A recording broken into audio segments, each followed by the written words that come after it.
490번이 아니라 기억입니다. 490번이 아니라 기억입니다. 라는 제목을 가지고 말씀을 전하도록 하겠습니다. 2007년 5월이었다고 합니다. 2007년 5월에 개봉한 한국 영화 이 밀양이라는 영화가 특히 기독교인이라면 참으로 불편한 질문을 던졌던 그 영화 아닙니까? 이 사건이 참으로 우리에게 불편함을 주는 이유는 그냥 단순히 비극적인 사건을 다루는 것 때문이 아니라 과연 용서를 어떻게 이해해야 하는가라는 그 문제를 정면으로 건들고 있기 때문에 그렇습니다. 그 영화 이야기를 짧게 간단하게 이제 말씀을 드리냐면요, 그 영화 속에 이제 배우 그 전도연 씨가 나오는데 이제 그 전도연 씨가 이제 엄마로 나오죠. 어머니로 나오는데 그 어린 아들을 잃게 되는 그 어머니로 등장합니다. 근데 아이는 끔찍하게 이제 살해되었고 그녀는 깊은 절망 속에 이제 빠지게 되는데 삶의 의미를 잃은 채 이제 방황했던 그녀가 교회를 이렇게 딱 보게 되면 십자가를 보게 되면서 교회에 가서 이제 신앙의 그 끈을 이제 붙잡게 됩니다. 그리고 신앙생활을 하고 있던 어느 날에 근데 아들을 죽인 그 범인을 직접 찾아가서 용서하겠다고 하는 그런 큰 결심을 하게 되죠. 막 주변 사람들이 막 말리기 시작합니다. 굳이 뭐 교도소까지 직접 찾아갈 필요가 있느냐? 그냥 마음으로 용서하면 되지. 그거 꼭 굳이 찾아갈 이유가 있느냐? 말렸는데도 그 엄마는요, 직접 얼굴을 마주보고 용서를 해야 자신의 그 상처가 치유될 것이라고 그렇게 믿고 있었다라는 겁니다. 그래서 큰 용기를 내서 교도소를 찾아갔는데 자신이 전혀 예상하지 못했던 장면을 마주하게 되죠. 그것은 바로 범인의 얼굴이요, 너무나 평안해 보이다라는 거예요. 그러면서 범인은요, 그 피해자 엄마에게 이렇게 얘기를 합니다. 하나님이 저를 용서해 주셨기 때문에 저는 이제 괜찮습니다. 당신이 용서해 주지 않아도 괜찮습니다. 이미 편안하게 잘 살고 있습니다. 라는 말이에요. 이 한마디에 이 피해자인 그 엄마의 그 가슴에 또다시 깊은 상처를 입고 무너지게 됩니다. 자신이 용서해 주기 위해서 찾아갔는데 자신이 이미 하나님께서 용서를 받았다고 말하기에 그 엄마는요, 이제 미쳐 돌아가는 그 이야기를 담은 영화가 바로 이 밀양이죠. 추천해드리고 싶은 영화는 아닙니다. 그러나 이 영화가 우리에게 불편함을 주는 이유는 우리가 너무나도 익숙하게 사용해온 그 신앙의 그 언어를 근본부터 흔들고 있기 때문에 그래요. 사실 우리는요, 용서하라는 말을 그리 자주 입에 올리지는 않습니다. 그러나 문제는요, 그 상처의 깊이를 충분하게 공감하지 않은 채 그 눈물의 그 시간을 함께 통과하지 않은 채 목사라면, 기독교인이라면, 교회를 다니는 사람이라면 좀 참아야 되지 않습니까? 좀 용서해야 되지 않습니까? 라는 정답을요, 미리 정해둔다라는 거예요. 난 그렇게 얘기하는 사람 정말 싫어요. 그렇지 않습니까? 그걸 직접 안 당해보면요, 그 진짜 당해보면요, 그 직접 들어보면요, 진짜 이 전도연 씨 눈깔 돌아가듯이요, 저도 눈깔 돌아간다라는 거예요. 그렇게 욥기 한번 보시라고요. 욥의 친구들처럼요, 공감보다 교훈을 하기에만 앞서지 않습니까? 공감하는 척은 해요. 처음에는요, 눈물을 흐리는 척은 합니다. 그렇잖아. 그러나 계속해서 윤리적으로 아니면 신학적인 설명이 결국에 터져 나오지 않습니까? 이럴 때는요, 목사인 저 또한 피해자의 그 어머니처럼요, 답답해 미쳐버릴 때가 많다라는 거예요. 나는 공감을 원하는데. 근데 그 지점에서 이 영화는 우리를 멈춘다라는 거예요. 과연 우리는요, 고통의 그 자리에서 충분히 머물러 본 적은 있는지, 아니면 너무나 이른 신앙의 해석으로 당신 용서 안 해줘도 저는 하나님 용서해봤어요, 그런 식으로요, 그 고통의 자리를 덮어버리지 않는지, 그것을 묻게 된다라는 거예요. 그래서 용서는요, 그 용서를 우리는 다시 한번 깊이 생각해 봐야 된다라는 거예요. 용서는 감정의 문제가 아니고 체면의 문제도 아닙니다. 용서는요 무슨 종교적인 표현으로 자신의 무슨 뭐 안심시키기 위해서 자신이 했던 그 과오를 그 용서라는 그 단어를 통해서 나 자신을 좀 컴하게 안심시키기 위한 그런 행위도 아니다라는 거예요. 오늘 본문 말씀은요 바로 이 지점에서 우리를 멈춰 세우면서 우리 자신을 아주 냉정하게 돌아보게 한다라는 거예요. 지금까지 우리가 말해온 용서는 과연 무엇인지, 하나님의 은혜를 어떻게 우리가 이해해 왔는지, 그리고 제일 중요한 것이 우리는 지금 어디에 서 있어야 하는지를 깊이 생각하게 만든다라는 거예요. 오늘 본문 21절에요 베드로가요 직접 이렇게 묻습니다. 주여, 형제가 내게 죄를 범하면 몇 번이나 용서하여 주리이까? 7번. 7번이면 충분하지 않습니까? 이거예요. 왜 7번이라는 단어가 왜 이 아이디어가 나왔냐면요, 우리는 뭐합니까? 3-4번이라고 얘기하잖아요. 근데 유대인들도 3번 용서해주면 충분히 이거는 충분하게 용서해 준 거라고 저희들은 똑같더라고요. 근데 베드로가 생각하기에 3번보다는 조금 7번이면 어떨까? 그래서 그냥 넉넉하게요 7번 괜찮지 않습니까? 기발하지 않습니까? 믿는 자라면, 예수님의 제자라면 7번이면 평범한 유대인 사람들보다 좀 낫지 않습니까? 지금 이 말이에요. 근데 이 질문을요 우리가 제대로 이해를 하려면 21절에 어떻게 말씀이 시작이 됐습니까? 21절에 첫 번째가 베드로가 예수님께 직접 묻되 이렇게 되어 있습니까? 그때에라고 하는 거예요. 그러니까 그때에 딱 어느 순간에 베드로가 그럼 이 질문이 생각나네? 이게 중요한, 그러니까 그때라는, 도대체 그때가 뭔지, 뭐 할 때에 이 질문이 생각이 났는지, 이 그때라는 그 단어를 우리가 그 의미를 우리가 놓쳐서는 안 된다라는 거예요. 베드로의 질문은 갑자기 튀어나온 개인적인 호기심이 아니다라는 거예요. 바로 직전에 그때 예수께서 하신 그 말씀의 흐름 속에서 나온 질문이기 때문에 반드시 마태복음 18장 전체를 봐야 된다라는 거예요. 그 하나만 보지 말고요. 근데 우리가 과오가 뭐냐면 이런 번 7번 이런 번 7번씩이에요. 하여튼 그것만 보는데, 아니요, 이거보다 더 중요한 게 뭐냐면 18장 전체를 다시 봐야 된다라는 거예요. 다시 말해서 예수님께서 공동체 안에서 제자들이 어떻게 살아야 하는지를 단계적으로 가르쳐주고 계신다라는 것을 우리가 마태복음 18장 전체를 읽으면 우리가 깨달을 수 있다라는 거예요. 근데 그것을 이제 세 가지의 그 질문의 그 문제의 흐름으로 이제 흘러가게 되는데, 첫 번째는요 이겁니다. 이걸 먼저 알아야 돼요. 천국에서 누가 제일 큽니까? 이거예요. 되게 유치한 질문 아닙니까? 천국에서 누가 제일 큽니까? 18장 1절이요. 서열의 문제입니다. 그걸 묻죠.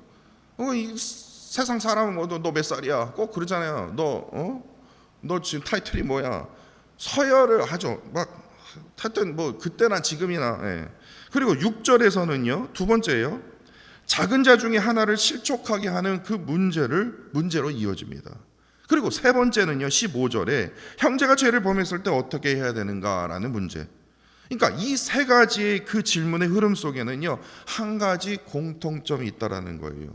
모두가 다 뭡니까? 인간의 관계의 문제라는 거예요. 인간관계예요. 누가 큰가의 문제도, 작은 자를 실족하게 하는 문제도, 형제가 죄를 범했을 때의 문제도 모두가 다 뭡니까? 인간관계라는 거예요. 인간관계의 문제. 인간관계의 문제에 대해서 자유로운 사람이 있습니까? 목사인 저도요 인간과의 문제에 정말 아주 골치 아픕니다. 다시 말해서 마태복음 18장 전체는요 공동체 안에서 이 인간과의 그 관계를 어떻게 세울 것인가라는 그것을 다루는 말씀이라는 거예요. 그런데 그 관계의 핵심에는요 결국에 뭐가 떠오르게 되냐면 용서가 놓이게 된다라는 거예요. 그런 의미에서 오늘 본문 말씀을 깊이 묵상해 본다면 베드로의 이 질문이 단순히 그냥 도덕적인 어떤 그 기준에 대해서 물었던, 호기심의 어떤 그런 기준에 대해서 묻는 질문이 아니라 관계가 반복돼서 흔들릴 때, 관계 때문에 우리가 계속해서 상처를 받을 때, 관계 때문에 내가 아주 미치고 팔딱팔딱 뛰었을 때 우리는 어디서 어떻게 살아야 하는지, 어디까지 우리가 품어야 하는지, 이거를 지금 묻고 있다라는 거예요. 그러자 예수님께서 22절에 이렇게 말하지 않습니까? 예수께서 이르시되 내게 이르노니 7번뿐만 아니라 7번을 70번까지라도 할지리라. 그러니까 이 말은 쉽게 얘기하자면 490번이다 라는 거예요. 7에서요 70을 곱하니까요 490번이다. 근데 베드로는 7번 얘기했는데 예수님은 490번 얘기하니까 7번이 아니구나, 490번 용서해야 되는구나. 그러면 491번에서 터지면 돼요? 그때는 복수해도 됩니까? 그 말이 아니에요. 아까 앞서 말씀드렸듯이 한국 사람은요 3번, 딱 3세번이다. 유대인 전통도 똑같아요. 베드로는요 그럼에도 불구하고도 넉넉히 하면 7번이면 충분하다. 기준을 새롭게 정했는데, 그래서 예수님 앞에 칭찬받을 줄 알았는데 자신 나름대로 7번이면 충분한 거 아니야? 근데 예수님의 계산은요 그 자체를 무너뜨리고 있다라는 거예요. 7번을 70번까지.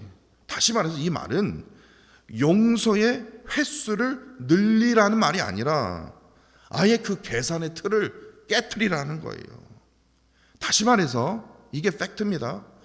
용서를 계산화하지 말라는 거예요. 인간관계를 계산화하지 말라는 거예요. 너가 그랬으니까 나도 그렇게 하는 거 아니야. 너가 그렇게 하니까 내가 이렇게 해줘야지. 절대로 풀리지 않는 게 인간관계예요. 내가 이만큼 노력했으니까 너가 이만큼 해줘야 되는 거 아니야? 이만큼 내가 너 자식, 너 아들, 너 딸 내가 얼마나 수고했는데 너가 어떻게 나한테 이래? 계산하지 말라는 거예요. 숫자화 시키지 말라는 거예요. 그만큼 투자했으니까 관계 속에서 그만큼 나한테 돌아와야 되는 거 아니야? 아니요. 다시 말해서 그 용서를요 은혜라고 얘기를 한다면 그 은혜를 한도 안에, 내가 생각하던 기준 안에 가두지 말라라는 뜻입니다. 더 솔직하게 말해서 마태복음 18장 전체의 흐름을 자세히 말씀 보면요 이건 진짜 가슴이 터지는 말씀입니다. 공동체 안에서요 반복적인 어떤 그런 상처와 그 아픔이 생길 수밖에 없는 그 현실이 지금 전제되어 있다라는 거예요. 그러면서 제 일상을 이렇게 한번 보니까요 정신을 놓고 있으면요 어느 순간 서열에서 밀립니다. 능력에서 밀리고요, 힘에 밀리고요, 억울함을 경험하기 쉽습니다. 넉넉고 이렇게 학생들 가르치면요 학생들이 저를 얕잡습니다. 그리고 이발리에이션에다가 그냥 막 난도질을 해놓습니다. 막 정신 안 차리면요 그냥 그 약자들은 그냥 올라오게 돼 있어요. 작은 자가 되고 싶어서가 아니라 어느 순간 힘이 없으면요 공동체 속에서요 작은 자가 되어버립니다. 사업 한번 해보세요. 내가 조금 하면 망해요. 그 과정에서 상처를 받고요 시험에 들고 때로는 처참하게 무너질 수 있는 경험을 할 수 있다라는 거예요. 또 어떤 경우에는 사람들이요 나를 너무나도 만만하게 여기는 것처럼 느낄 때가 있다는 거예요. 왜냐? 또 참겠지 뭐, 또 넘어가겠지 뭐. 내 아내는 믿는 사람이라서 또 뭐 참을 거야. 그런다니까요. 저만 느낍니까? 제 아내가 그랬다는 얘기가 아닙니다. 그거 오해하지 마세요. 그렇지 않냐고요. 그런 시선이 쌓이면 이제는 용서가, 그 은혜가 더 이상 고귀한 결단이 아니라, 야 이거 언제까지 내가 이 자존심을 내려놔야 되는 거야? 내가 이거 언제까지 내가 이 십자가를 져야 되는 거야? 내가 언제까지 내가 이러고 살아야 되는 거야? 결국에 처참한 패배자의 어떤 그런 느낌이 들지 않습니까? 그래서요 제가 여러분들 앞에 정말 참으로 죄송한 말씀이지만 7번을요, 그냥 7번 용서해라. 그러면 조금이나 그것도 좀 거시기 하지만요. 7번을 7번까지 용서해라. 그 예수님의 이 말씀은요, 나 자신에게 상처가요 계속해서 반복될 수 없는 어떤 그런 공동체의 미래를 지금 보여주는 것처럼 느껴진다라는 거예요. 제가 이러한 해석이 이게 좀 솔직한 해석 아닙니까? 그래, 더 어이없는 사실이 무엇인 줄 아십니까? 이렇게 살아가는 자들이 있더라는 거예요. 실제로요, 이러한 상처와 아픔을 실제로 교회 공동체 안에서 뿐만 아니라 가정에서 너무나도 쉽게 경험할 수 있다라는 거예요. 믿는 자니까요. 예수님을 닮고 싶어 하는 자니까요. 그래서 그 십자가를 지고요, 그 상처와 아픔을 계속해서 짊어지고 살아가는 사람이 있다라는 거예요. 근데 오늘 말씀이 딱 여기서 끝났다라면 저는 오늘 이 강단을 쓰지도 않았을 거예요. 미쳤냐? 내가 왜 쳤냐? 그럼 도대체 어떻게 살아야 되냐고요. 예수님, 무슨 맨날 상처만 받아야 됩니까? 맨날 참아야 됩니까? 저렇게 어이없는 소리를 하는데 제가 어떻게 살아야 합니까? 그렇기 때문에 우리는 자연스럽게 던질 수밖에 없는 질문이 이거예요. 이러한 인간관계 속에서 생긴 나의 상처, 그 아픔을 하나님 어떻게 해야 되는 겁니까? 그래서 오늘 본문은 예수님께서 말씀하시기를 완전히 잊어버리라 이렇게 말씀하십니까? 이거는 아무것도 아니다, 덮어두어라 그렇게 말씀하십니까? 아니면 계산의 방식으로 이혼하듯이 확 잘라버려라, 끊어버려라, 아니 그냥 돌아보지도 말아라, 복수해라, 그렇게 지금 오늘 본문이 그렇게 기록이 되어 있습니까? 이에 대해서 예수님이 아주 기가 막힌 비유를 우리에게 말씀해 주시지 않습니까? 23절부터 35절까지 말씀입니다. 이것은 하나님의 나라에 대한 비유를 설명해 주시면서 전혀 다른 말씀을 해주세요. 그 길은요, 감정을 억누르는 길도 아닙니다.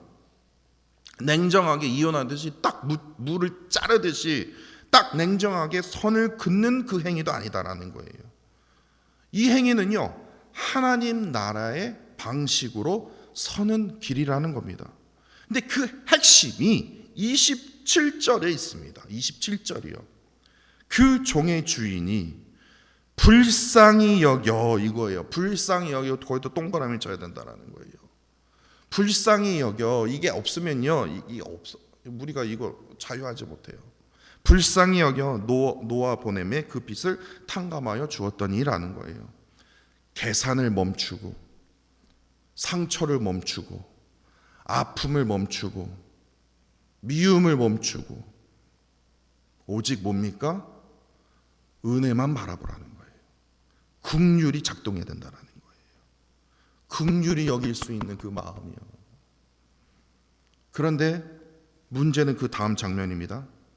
10,000달란트를 탕감받았던 그 종이 자신에게 100데나리온 빌린 그 동료를 붙잡아서요, 어떻게 합니까? 목을 조르며 갚으라고 막 사정하지 않습니까? 아니, 자신은 10,000달란트예요. 100달란트, 10,000달란트와 100달란트도 아니에요. 10,000달란트와 100데나리온은요, 이거는 뭐 하여튼 수십 배, 수천 배, 수만 배 차이 나는 거예요. 말도 안 되는 액수의 차이라는 거예요. 그런데 목을 조르면서, 야, 100데나리온 어딨어? 뭐 100달란트도 아니고. 이거는요, 기독교인뿐만 아니라 세상의 모든 사람들도요, 야, 저런 사람이 어딨냐? 저게 인간이냐? 저게 사람이냐? 그렇게 얘기를 해요. 다시 말해서 자신은 엄청난 은혜를 경험했으면서도 그 은혜가 자신의 관계의 방식까지 바꾸지 못했다라는 거예요. 왜 그러냐? 자신의 빚은 값없는 은혜로 탕감받았다라는 그 사실을 잊어버렸기 때문에, 완전히 잊어버렸기 때문에 여전히 자신은 어떻게 합니까? 계산의 방식으로 살아가기 때문에 그래요. 그래서 예수님은 이 비유를 통해서, 그러니 너 상처받았니? 아프니? 참아야 된다, 덮어야 된다, 이 말이 아니라 얼마나 용서를 받았는지. 이게 무슨 말이냐면요, 얼마나 하나님으로부터 은혜를 받았는지, 얼마나 하나님으로부터 사랑을 받았는지 그것을 기억하라라는 말씀이에요. 은혜를 받은 자는요, 사랑을 받은 자는요, 다시 말해서 그 은혜를 기억하는 자는, 하나님의 그 사랑을 기억하는 자는요, 십자가를 질 수 있습니다. 알아요. 십자가 보면요, 저거 어떻게 져요? 정말 진짜 발로 뻥 차고 싶어요. 진짜 그래요. 저 목사님 저도 그런다니까요. 근데 이상하게도 내가 사랑받았다는 거, 내가 하나님의 그 은혜 안에 거했다라는 그 사실을 내가 내 자신이 기억이 되잖아요. 깊이 느껴지잖아요. 그 십자가요, 눈물을 흘리면서도 그 십자가 집니다. 사람들이 나를 모욕을 해도요, 채찍으로 막 찍고 막 쌍욕을 하고 막 돌을 던지고 별의별 짓을 다 해도 예수님 십자가 지신 것처럼요, 그 십자가를 지십니다. 그게 그리스도인의 삶이라는 거예요. 억울하지도 않아요. 왜냐? 그 상처보다요, 하나님의 은혜가 훨씬 크거든요.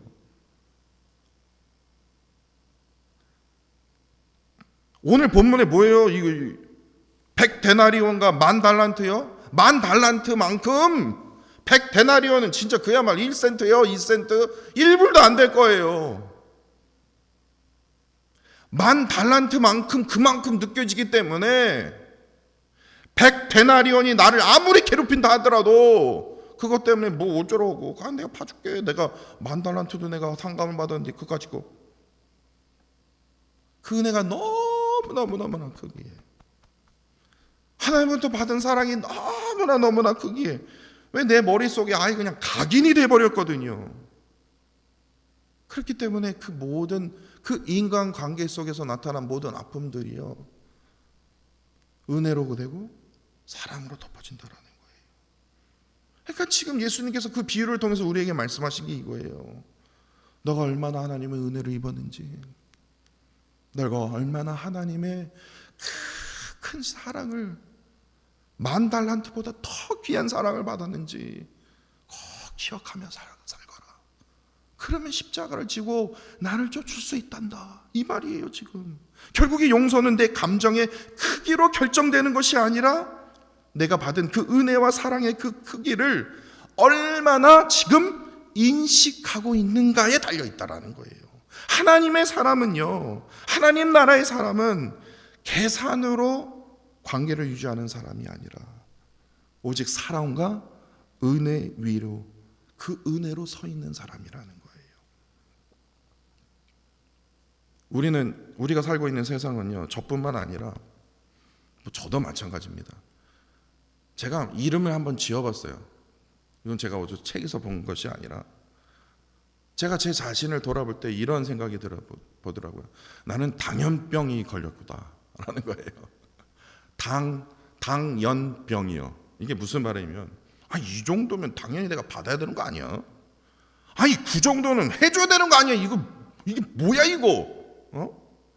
내가 이만큼 했으니 나도 이만큼 받아야지, 이만큼 누려야지.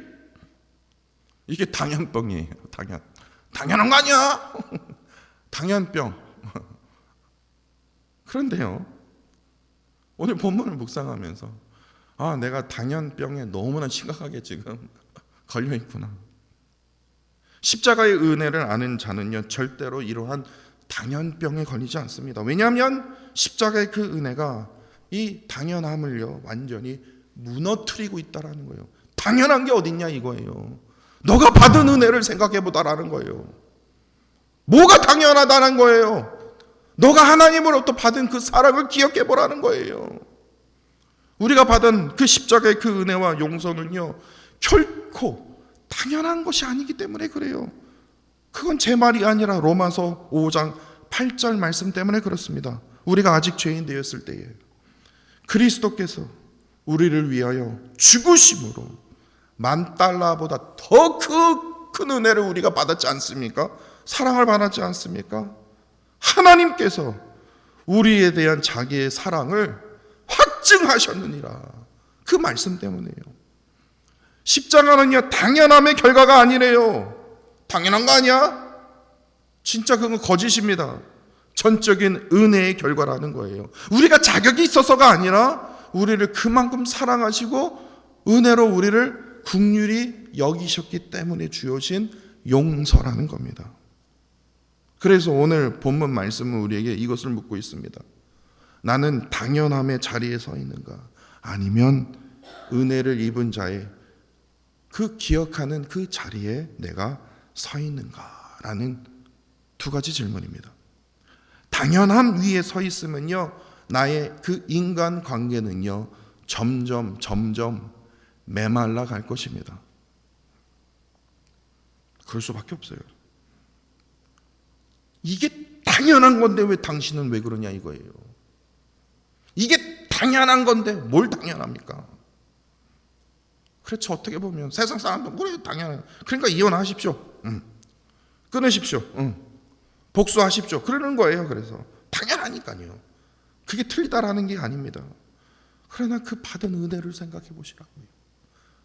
그 받은 사랑을요, 받지 못한 것에 대한 억울함이 쌓이고요, 분노 속에서 그 마음속에 그 분노는 점점 더 커져가요. 이 당연병이 그래요. 결국에는 누가 제일 먼저 무너지는 거 아십니까? 나 자신이요. 피해자는 난 것 같은데, 밀양의 그 전도연 씨처럼 결국에 아니 살인자는 웃으며 살면서 결국에 더 미쳐가는 거 아닙니까? 그런 흘러가는 영화로 흘러가지 않습니까? 그러면 용서는요, 감정이 그 휩쓸린 그 순간적인 선택이 아니라 은혜를, 그 사랑을, 받은 은혜와 사랑을 기억하는 신앙의 결단이다라고 해석을 할 수 있다는 거예요. 이러한 신앙의 결단은요, 내가 하나님 앞에서 어떤 자였는지를 다시 기억하고 돌아보게 하는 자리라는 거죠. 그렇기 때문에 늘 하나님 앞에 겸손히 낮은 자로 서서 오로지 십자가만을 바라봐야 된다는 겁니다. 예수 그리스도의 그 은혜와 그 사랑을요, 나를 얼마나 사랑하시면 자신의 독생자 예수 그리스도를 죽기까지, 복종하시기까지 자신의 그 사랑을요, 인간을 향한 그 사랑, 나를 향한 그 사랑을요 확증하셨느니라. 그것을 기억하자고요. 그 은혜로 살자고요. 그 하나님의 그 사랑으로 살자고요. 그 십자가의 그 은혜만을, 사랑만을 기억하며 붙들고 살아가는 저와 사랑하는 성도 여러분들이 되시기를 간절히 원합니다.